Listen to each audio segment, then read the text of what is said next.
Ex-President Donald Trump is still taking some heat for his plan or lack of a plan for repealing the Affordable Care Act.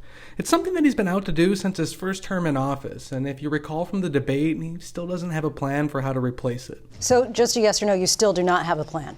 I have concepts of a plan. I'm not president right now. That's a problem because there are 45 million Americans, including more than 1.4 million Michiganders, who are enrolled in a low-cost healthcare plan through the ACA and its Medicaid expansion, and Trump's lack of a plan could leave those folks in the lurch. But let's talk for a minute about what it would take to actually repeal the Affordable Care Act and how Michiganders might have a bigger say in the matter than they might think. Even if Trump wins this year, he can't unilaterally repeal federal legislation. That's just not how this works. He would need some help from the U.S. Senate, which is currently controlled by many of the same Democrats who passed that legislation into law in the first place.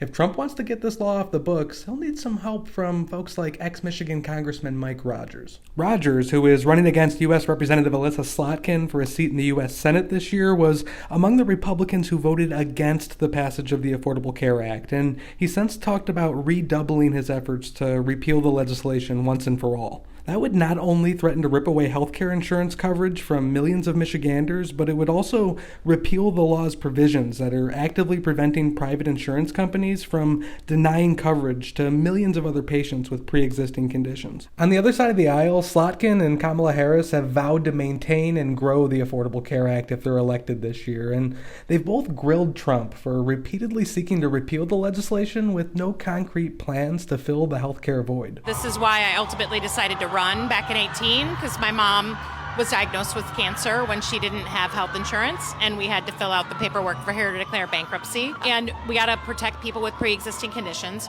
We got to fend off constant attacks in Congress against the ACA, or what's called Obamacare, and we need to shore it up and make it more affordable. Those are the basic things, but we're at this point still playing defense on people who constantly are trying to, again, get rid of access to health care.